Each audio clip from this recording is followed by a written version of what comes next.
Hi everyone and welcome to our science lesson. Let's get the slides up on my computer. So we are continuing to look at Earth and space. And to start off with today, I'd just like to look at some cool photos that I found of our galaxy, the Milky Way. So let's have a look at one that has been taken from Earth. So this has been taken with a camera with a slow exposure, which means that camera has allowed lots of light to get in for quite a long period of time. Usually when you take a photo, it takes it pretty quickly, but that one, they've slowed it down to let more light in so you can see more of the stars, and that is what the Milky Way looks like from our planet. The Milky Way is a spiral galaxy, so we're going to see what it looks like from space now. So that is one picture that we have from space. And then we have this one, which you can see a little bit more clearly why it might be called a spiral galaxy. And our solar system is in there somewhere. We have a tiny little dot in that huge galaxy, which is a tiny, tiny, tiny dot in the whole of the universe. Right, so we're going to start with one of our under the microscope questions. So what's going to happen is I'm going to show you the picture and describe it a little bit. Then what I'd like you to do is have your guess as to what it is on either Tapestry or on the assignment on Team. So what do you think this picture is? I'll give you a few clues as well. So here is our picture. This has been taken under an electron microscope. So it has removed the colour. So this is the colour that everything will appear under an electron microscope. So this is not the true colour of this thing. So one clue I will give you is that this is not alive. And the main thing you are looking at here, there are two things in this picture, two main things, but the main thing is the smooth object that comes in from the top right of the picture and goes down towards the bottom left. So that has never been a living thing, and size-wise it is about the size, and a little bit smaller than this, of our handwriting pens. If you were to take the lid off, it is about the same size in length, or a little bit smaller, maybe, well, it could be the same size in length, it could be quite a bit smaller, they do come in different sizes, about the size of a pen lid, but usually a little bit smaller. So they're your clues. It's never been living, and it is smaller than our handwriting pen lids. Right, let's move on, see if we can get what that is. So before we move on to our activity for the day, I'm just going to give you some random space facts. So our first one, you might know some of these already, especially this one, it's quite a commonly known one, but you might not know this. Space is completely silent. That is because sound needs a medium to travel through. And there is no atmosphere in space, which means there's no molecules bashing around up there, which can hit into each other and pass the sound along. So that means you cannot hear sounds in space. We hear sounds on Earth because there is an atmosphere and there are molecules to bash together to pass the energy along from the source of the sound into our ears. Another fact is the Apollo astronauts' footprints on the moon will probably stay there for at least 100 million years. So that first moon landing in 1969, those footprints from those astronauts, Neil Armstrong, Buzz Aldrin, etc., are still there now and will most likely still be there in at least 100 million years' time. And that is because there is no wind or water to brush those footprints away.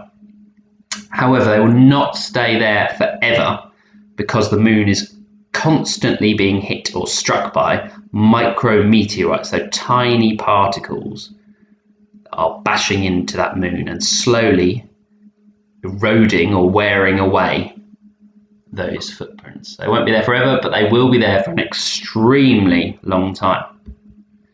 Our third fact is more energy from the sun hits our planet Earth every hour than the planet uses in a year.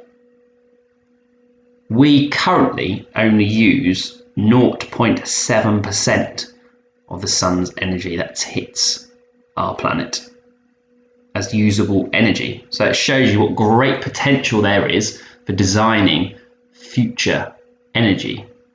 Maybe you might be involved in that when you're older. If you continue to work hard at your science, you can come up with some great ideas to better harness the power of the sun. My last random science fact today is that 1 day on Venus is longer than 1 year on Venus. This is because 1 day is the time it takes for the planet to rotate fully once. And it takes 243 Earth days for Venus to rotate once. So it's rotating really, really slowly. But it only takes 225 days for Venus to orbit the sun. So its day is longer than its year. And another interesting fact is that since Venus is rotating clockwise instead of anti-clockwise like our planet does, the sun will rise in the west and set in the east, which is different compared to the Earth because our sun rises in the east, goes across the sky and sets in the west. So those are random space facts for today. So our task is to design a module to help astronauts land safely on Mars. So we have a picture there of people next to a landing module that's come down from space. So we're going to talk through how we're going to do this. So we have some examples here. So on the left, we have a picture of the landing module from Apollo 11, the first successful moon landing module. And on the right, we have the landing module from Apollo 13. So that might give you a little bit of an idea of what your design might look like. So these are just some things to think about. In the future, there will be manned missions to Mars. Astronauts will need to land on the planet's surface in a decent module, specially designed to protect the crew inside. You need to think about how will you keep the crew safe. So think about the dangers they might experience, the hazards, and how you're going to prevent them from coming to harm from those. Which way up will your vehicle land? So you need to decide which is the top and which is the bottom, how it's going to land softly. And how will you slow your craft's descent? I have noticed that this slideshow has misspelt descent. When I said decent earlier, it should have been descent. So, well done if you correctly spotted that descent is spelt incorrectly and there should be an S in there. I'm not going to re-record this video, so if you spotted that, well done. So how will you slow your craft's descent down to the moon? So you think about that. So past modules have used a combination of parachutes. How will you achieve that?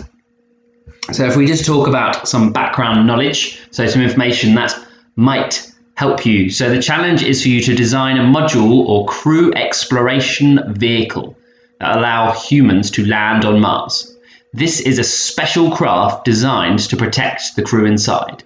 It needs to be able to land upright and have shock absorbers to protect the crew from the impact as it lands on the planet's surface.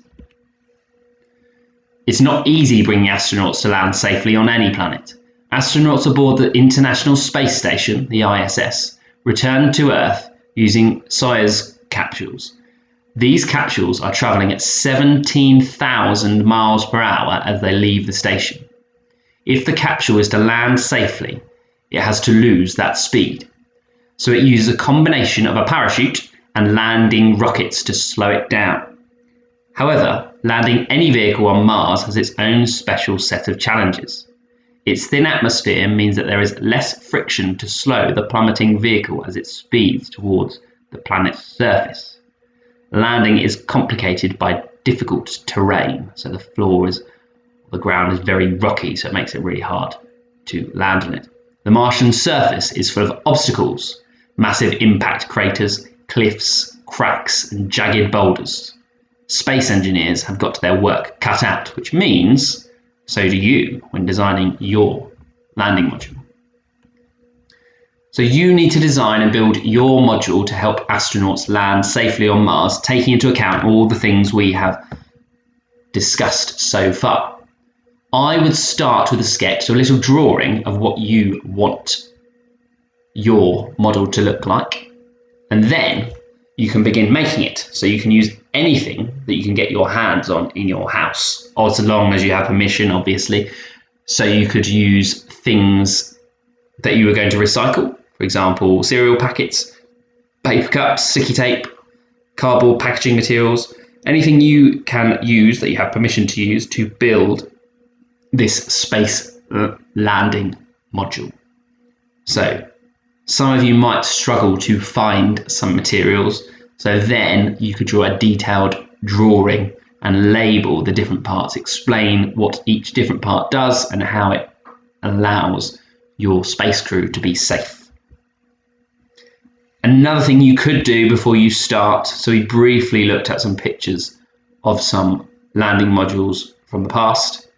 You could also do that. You might want to research some space landing modules, try and look up some pictures and see if you can get any ideas from them. So what do the current ones look like, and can you copy any of their ideas and improve them? So I'm really looking forward to seeing what you come up with for this activity. It'd be great to see some pictures, either on Tapestry or if you can manage to put them on Teams. Quite often it's easier to put the pictures onto Tapestries. That might be the best approach. So I'm really looking forward to seeing what you come up with. Thank you very much for listening.